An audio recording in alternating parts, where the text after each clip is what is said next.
জলে চুন তাজা আর তেলে আচার তাজা।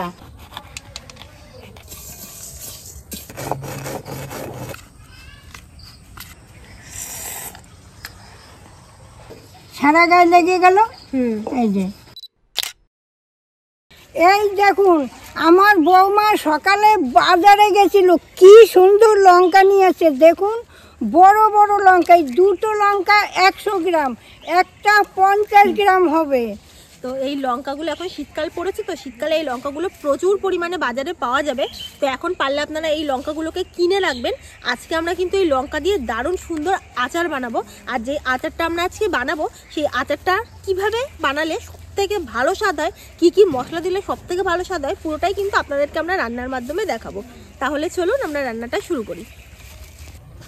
এই দেখুন এই লঙ্কাগুলো আমি ধুয়ে রোদ্দুরে দিয়েছিলাম, দেখুন গাটা কি সুন্দর শুকিয়ে গেছে।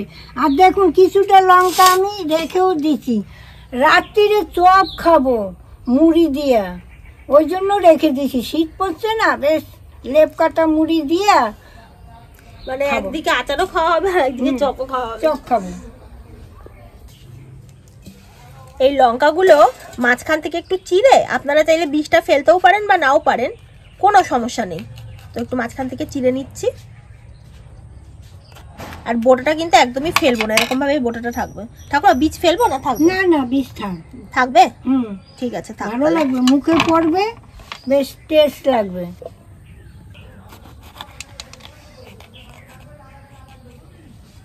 এই লঙ্কা কিন্তু ঝাল না, দেখতে সুন্দর আর খেতেও মজা। কিছুদিন আগে আমরা ছোট ছোট যে কাঁচা লঙ্কাগুলো হয়, ঝাল কাঁচা লঙ্কা, ওর আচার করেছিলাম। ওগুলো তো সব শেষ। আবার এখন ঠান্ডার জন্য মা এই লঙ্কাগুলো নিয়ে এসছে, আজকে এইগুলোর আচার করব। তো এই আচারগুলোর মধ্যে কিন্তু ঠাকুমা একটা সিক্রেট মশলা দেয়। আগেকার যুগের মানুষ তো এত সুন্দর করে দেয় এই আচারগুলো, এগুলো আমরা ভাতের সাথে পরোটার সাথে দারুণ মজা করে খাই। আর আমাদের এই আচার ফাচার বেশি দিন টেকে না, মানে আজকে হয়তো বানালে 1 সপ্তাহ 2 সপ্তাহের মধ্যে সবই ফাঁকা হয়ে যায়।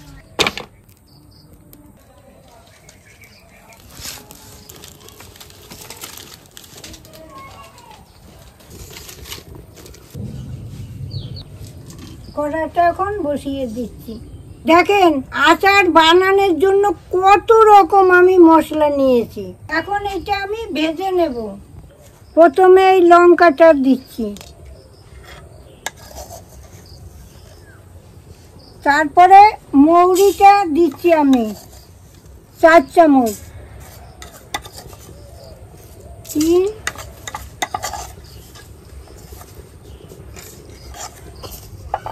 এবার আমি জিরা দিচ্ছি 2 চামচ, জোয়ান দিচ্ছি আমি 3 চামচ,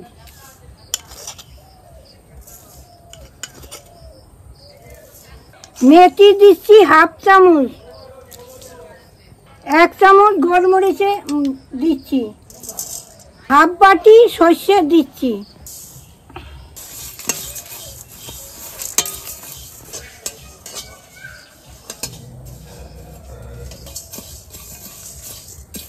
এই মশলাটা ভাজা একটু ধৈর্য লাগে, আস্তে আস্তে ভাজতে হয়। তো তারপর যেই গন্ধ বেরোবে তখন আমি নামিয়ে ফেলবো।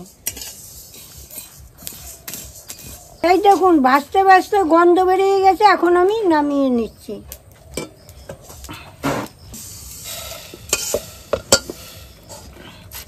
এই ভাজা মশলাগুলো এখন আমি বেটে নিচ্ছি। অনেকটাই মশলা হয়েছে।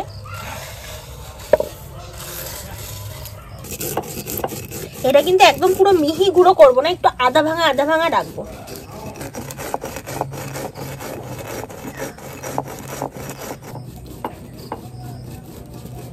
এই যে ঠান্ডা পড়লো তো, আমি কিন্তু এখন টুকটাক আচার বানাই।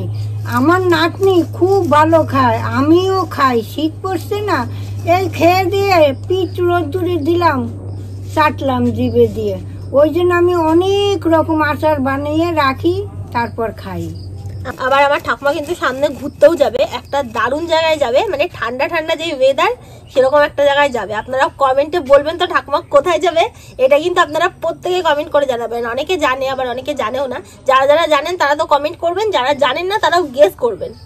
ঠাকুমা তুমি তো ঠান্ডার জায়গায় ঘুরতে যাবে, তোমার জন্য একটা হাত মোজা আর একটা হনুমান টুপি এনে দেবো। তাই? হ্যাঁ, আচ্ছা মাংকি টুপি পরে নেবে আর হাত মোজা আর 4টে কম্বল জড়িয়ে নিয়ে যাবো। ঠিক আছে। সোয়েটার নেব। মশলাটা ভালো করে গুঁড়ো করে নিয়েছি, এখন আমি তুলে নিচ্ছি।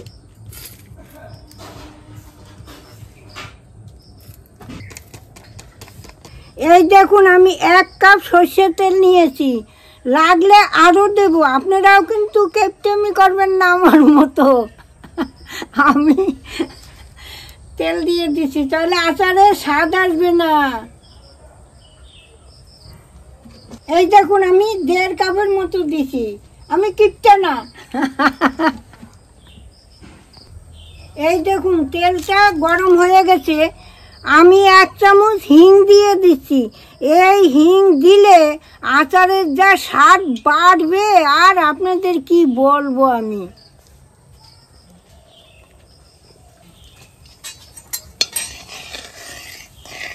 আমি তেলটা নামিয়ে দিচ্ছি। এই তেলটা একটু ঠান্ডা হোক, তারপরে মশলা মাখবো এই তেল দিয়ে। তেলটা ঠান্ডা হয়ে গেছে, এখন যে মশলাটা আমি গুঁড়ো করে রেখেছিলাম ওর মধ্যে আরও কিছু মশলা দিয়ে একসাথে ভালো করে মেখে নেব। সবার প্রথমে দিয়ে দিচ্ছি অল্প কটা কালো জিরে, 2 চামচ দিয়ে দিচ্ছি এর ভেতরে বিট লবণ, আর 1 চামচ দিয়ে দিচ্ছি সাদা লবণ। দেখবেন আচার কিন্তু সাধারণত একটু টক টক হলে খেতে খুব ভালো লাগে, তো এই আচারের মধ্যে টকভাবে আনার জন্য আমি এখানে আমচুর পাউডার নিয়েছি, আমচুর পাউডার দিয়ে দেবো। বেশ অনেকটাই রয়েছে, পুরোটাই দিয়ে দিচ্ছি। দিয়ে দিচ্ছি 1 চামচ মতো হলুদের গুঁড়ো, কালারের জন্য দিয়ে দিচ্ছি 1 চামচ মতো কাশ্মীর লঙ্কার গুঁড়ো, আরও 1/2 চামচ মতো হিং দিয়ে দিচ্ছি। এই আচারটা দীর্ঘদিন সময় পর্যন্ত ভালো রাখার জন্য এর ভেতর আপনারা লেবুর রসও দিতে পারেন, আবার চাইলে ভিনিগারও দিতে পারেন। তো আমি আজকে এখানে ভিনিগার ব্যবহার করছি। এই ভিনিগারটা দিলে আচারটা 6 মাস পর্যন্ত কিন্তু ভালো থাকবে। ভিনিগারটা দিয়ে দিচ্ছি মোটামুটি 2 চামচ মতো। 1/2 বাটি মতো গরম সর্ষের তেল ঠান্ডা করে নিয়েছি, ওটা দিয়ে দিচ্ছি। এখন এই মশলাগুলো একসাথে একটু মিক্স করে নিই।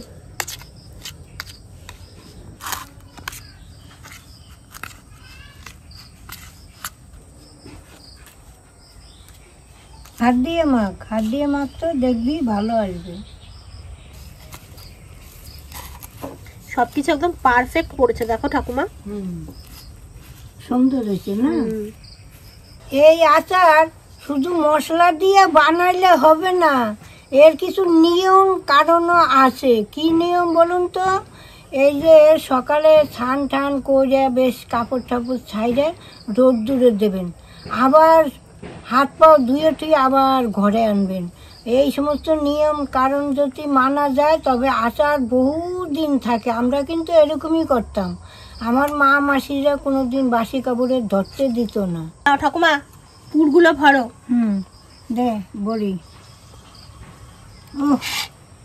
আমার তো দেখে জিভে জল চলে আসছে। হ্যাঁ বেশ, একটা গন্ধ কি সুন্দর, দেখ।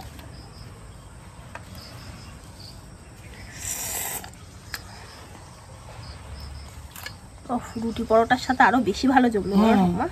ডাল ভাতের সঙ্গে আরো ভালো আমার কাছে। এই দেখুন মশলা পুরো একদম ভেতর পর্যন্ত ভালোভাবে ভরে দিলাম।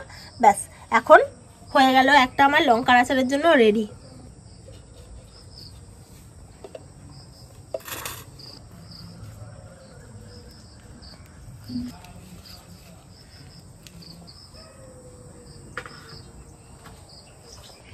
এর আগে আমি আমলকির আচার বানাইছিলাম, আপনারা প্রচুর লোকে দেখেছিলেন।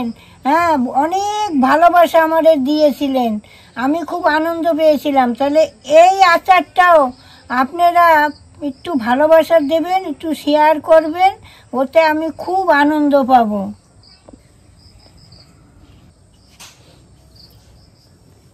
এবার মশলাপাতি ভরে নিলাম, এখন বয়মে সাজাবো, তেলটা দেব। এই লঙ্কার মধ্যে সমস্ত মশলার পুরগুলো ভরা হয়ে গেছে, তো এখন এইগুলো নিয়ে আমি বয়মের মধ্যে সুন্দর করে একটা একটা করে রেখে দেবো। আর এগুলো কিন্তু আমি একটাও, দেখুন এই লঙ্কার কিন্তু ডাটাগুলো ছাড়াইনি, বোটাগুলো কিন্তু এইভাবেই রেখে দিতে হবে।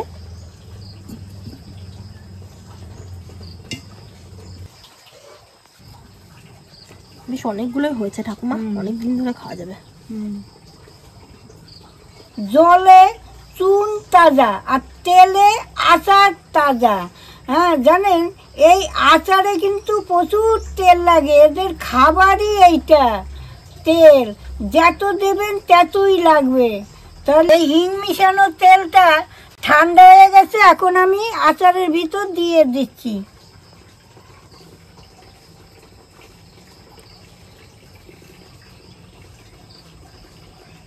দেখুন বাকিটাও আমি দিয়ে দিচ্ছি। তো এই লঙ্কার সাথে তেলগুলো মিক্স করবো, তাই তো?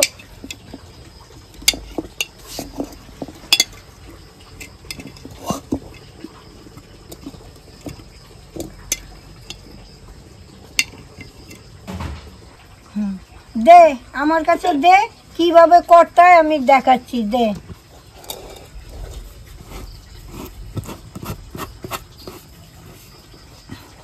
এই দেখ, এই দেখ, সারা গায়ে লেগে গেল। এই যে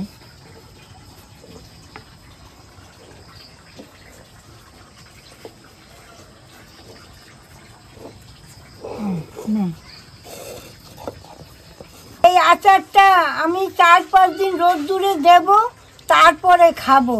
তাহলে আজকের রান্নাটা এই জায়গায় শেষ, আবার কাল দেখা হবে। টাটা।